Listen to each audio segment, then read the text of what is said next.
Maryam grew up in a non-practicing Christian home in Fuenlabrada, a working-class suburb of Madrid. She was christened Maria and celebrated her first communion, but says she doesn't remember ever going to Mass. Now at the age of 29, she has converted to Islam, a process she says took place over the last decade, beginning when she was 19 and her Moroccan-born boyfriend gave her a book that began this gradual process of change. It wasn't the Quran, it was simply called Islam and it was on sale at the book fair. It awoke my curiosity, but it didn't make me believe immediately, she recalls. She began to look deeper into Islam, reading biographies of its prophets, watching documentaries, and finally tackling the Quran itself. As her knowledge of Islam grew, she started to change her lifestyle. She never hid anything from her parents, but neither did she explain what was going on. She wanted them to find out in as natural a way as possible, so that it wouldn't come as a blow. She introduced them to her boyfriend and started to drop small hints, messages she calls them. I left books on Islam around. They noticed that I was changing, that I spent more time at home and didn't go to the swimming pool as much as before, she says. Maryam's biggest fear is fear itself, the fear that she might stir in those outside her family. I know how these things work and what society is like, she says. I know that the day I go out with my parents wearing the hijab and a friend sees us, it won't be easy. When people see a convert, they think, where have their parents failed?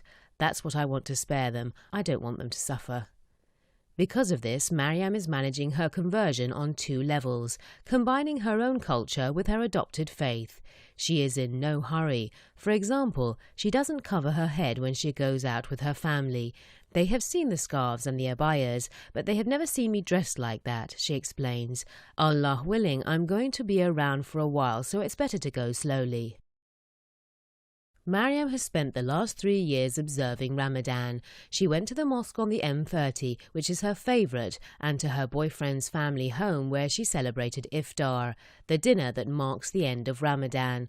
But this year, something changed.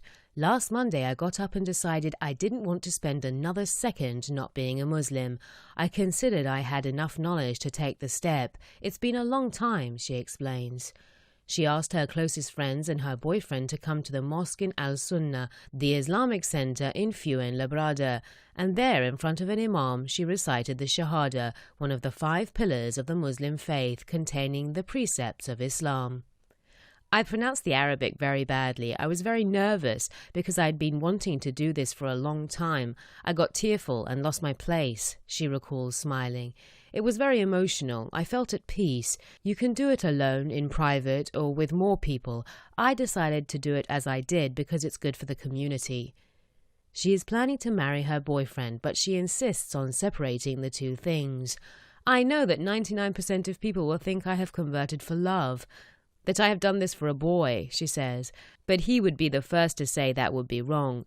It shouldn't be an obligation, it has to come from the heart. He wouldn't have let me recite the Shahada for him because it's not fair to either of us.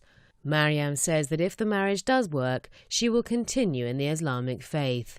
I have converted for myself, that's the truth. It's not as though one day I got up and said, I believe. It's a belief I have acquired gradually.